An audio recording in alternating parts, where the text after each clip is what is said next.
The animation may be flawless, but that doesn't mean the films themselves are. Welcome to Watch Mojo, and today we're counting down our picks for the top 10 awful truths about animated movies we love. Once upon a time, in a faraway land, a young prince lived in a shining castle. Although he had everything his heart desired, the prince was spoiled, selfish, and unkind. For this list, we're looking at moments or characterizations in, or overlooked facts about otherwise beloved animated films that can give a viewer pause. Number 10. The Enchantress curses a child. Beauty and the Beast. In the prologue, we're told that a prince is visited by a beggar, and after turning her away, has a gotcha moment when she reveals herself to be a witch, who then transforms him into a beast, and also curses his servants. And as punishment, she transformed him into a hideous beast and placed a powerful spell on the castle and all who lived there. To help him better himself, we guess, she gives him an enchanted rose that will bloom until his 21st year, with the chance to break the spell if he can find reciprocal love. Okay, so the movie takes place 5 minutes after that, right? Nope. In Be Our Guest, Lumiere mentions this happened 10 years ago, which means the Beast was 11 when the Enchantress transformed him. 10 years we've been rusting, needing so much more than dusting. Maybe we're reading too much into this. But even in the Enchanted Christmas, he's clearly a young child worried about stranger danger. Please, take this rose in exchange for shelter from the bitter cold. I don't need a rose. Go away, you wretched old hag. Disney even tried to do away with how messed up that is by making him an adult in the 2017 version. Gaston, the villain of Beauty and the Beast? Nuh-uh, it's the Enchantress. Number 9. A minor gets his kicks from hurting others. The Incredibles. The Incredibles is a hilarious, heartfelt, and thrilling film that grabs hold of the viewer's attention and refuses to let go. No kicks! It gets so much right, in fact, it's easy to miss the film's flaws. He's a disruptive influence, and he openly mocks me in front of the class. But one moment in the movie should definitely give the audience pause. In their attempt to rescue Mr. Incredible, the family ends up on an island surrounded by henchmen with ultra-sophisticated weapons. Speedster Dash finds himself literally running for his life. And that's good. What's not so good is how several henchmen seemingly wind up dead during the pursuit, and Dash is apparently unfazed by it. We know it was a matter of life or death for Dash, but it's off-putting seeing a 10-year-old getting pumped by this mayhem. Number 8. Indigenous people are played for laughs. Peter Pan.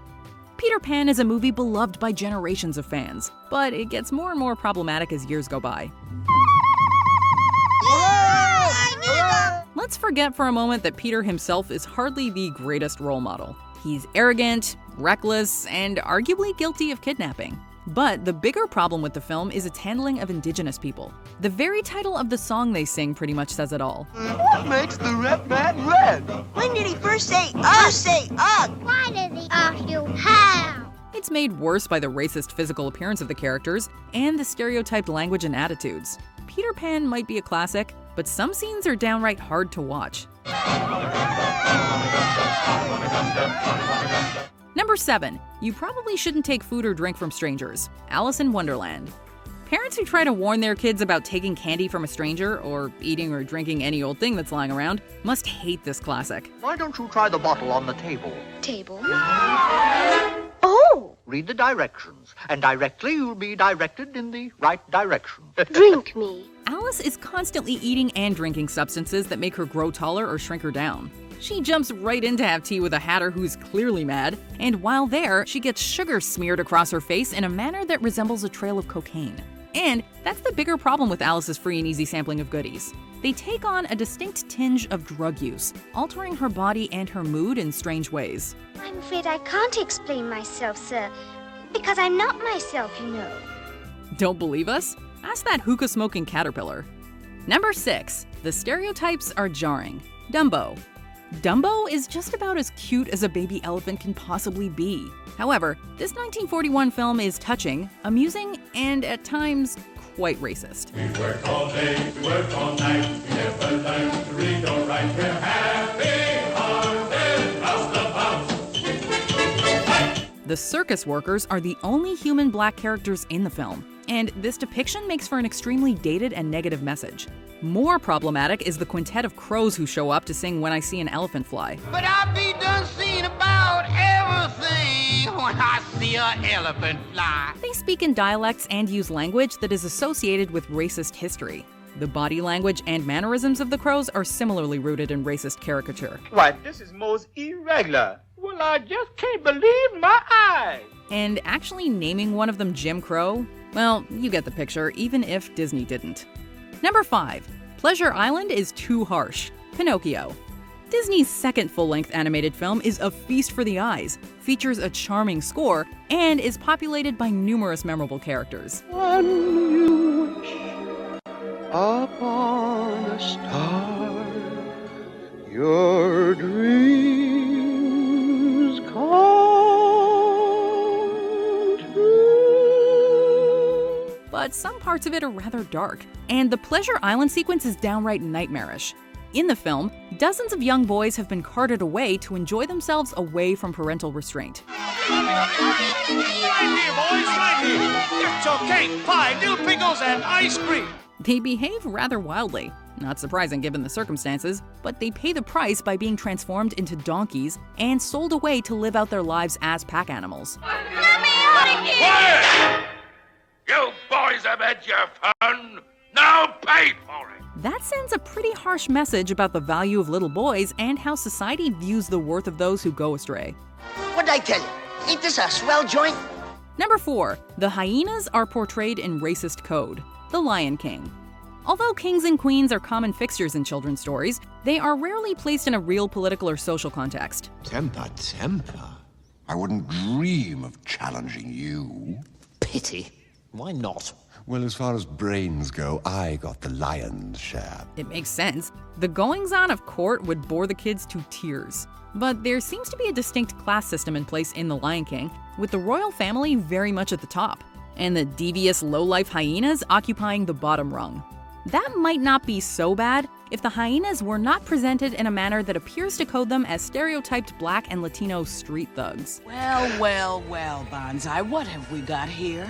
I don't know, Shenzi. What do you think, Ed? And with no other good or positive characters around who speak in the same way to provide contrast, it leaves a bad taste in one's mouth. Will you knock it off? Well, he started it. Look at you guys. No wonder we're dangling at the bottom of the food chain. Number 3. And Scar is queer-coded. The Lion King. Wait, there's more to face up to where The Lion King is concerned. Let's talk about Scar. On the one hand, he's a great villain. Sly, treacherous, cunning, and absolutely ruthless. I don't think you really deserve this. I practically gift-wrapped those cubs for you, and you couldn't even dispose of them. But he has something in common with a number of other Disney villains. Some characteristics that subtly, or not so subtly, encourage the audience to view him as gay. I'm surrounded by idiots. Now you, Scar, you're one of us. You're our pal. Charmed. Several critics have pointed out that Scar's refined characteristics and voice can come across as stereotypically effeminate. He's on the campy side, and his paws are actually limp on occasion.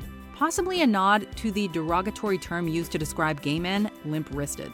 There wouldn't be anything wrong with a villain being gay if the film industry had a long history of featuring a wide range of LGBTQ+ characters. But with Hollywood only starting to expand in that area, the seemingly queer-coded Scar is one more movie character that leads to an association between these types of characteristics and villainous behavior. Prepare for the chance of a lifetime. Be prepared for sensational news.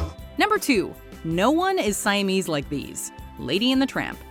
The spaghetti scene in Lady and the Tramp is a favorite of loving couples everywhere. Side by side with your loved one, you'll find an enchantment here. Less welcome, however, is the Asian stereotyping that comes with the arrival of Aunt Sarah's Siamese cats. We are Siamese, if you please. They may be feline, but they've been given features long associated with Asian racial typing. And their movements also reflect long-standing Asian caricatures. Worse, though, is their accent and their casting as malevolent, inscrutable villains. Oh, you're seeing that thing swimming round and round? Yes. Maybe we could reach in and make it drown. While feline Asian stereotyping would show up again in Disney's The Aristocats, the larger and more impressive role played by Psy and Am make them even harder to take. Shanghai, Hong Kong, and Fuyang. Before we unveil our number one pick, here are some dishonorable mentions. Ariel and Eric's relationship is based on nothing. The Little Mermaid. Oh, he's very handsome, isn't he? I don't know, he looks kind of hairy and slobbery to me. Not that one. The one playing the snarf blade. The human Jessica is married to a rabbit. Who framed Roger Rabbit? Oh, honey bunny. Oh, love cup. Oh, Roger, you were a pillar of strength. The Vigilante's crime spree goes unpunished. Batman, Mask of the Phantasm. But Andrea fell into that pit years ago. And no one, not even you, could have pulled her back. Tinkerbell is kind of a psychopath. Peter Pan. Tank! Come here.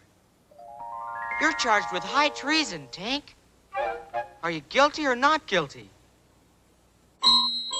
Guilty? But don't you know you might have killed her? Before we continue, be sure to subscribe to our channel and ring the bell to get notified about our latest videos. You have the option to be notified for occasional videos or all of them. If you're on your phone, make sure you go into your settings and switch on notifications. Number 1. In reality, she was a child. Pocahontas. With the previous films, the awful truth had to do with things actually in them. With Pocahontas, the issue is what isn't put in the movie: reality. Don't run off. It's all right. I'm not gonna hurt you. And since this musical romantic drama is based on history rather than pure fiction, that counts for a lot. The events and relationships throughout the film play fast and loose with the facts. But the biggest issue is simply that the real Native American woman with the nickname Pocahontas was not a woman at all, but a child of 10 or 11. But still I cannot see if the savage one is me. How can there be so much that you don't know?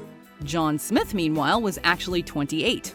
Knowing the truth about their ages makes the love story extremely disturbing. And that is putting it politely. Do you agree with our picks? Check out this other recent clip from WatchMojo. And be sure to subscribe and ring the bell to be notified about our latest videos.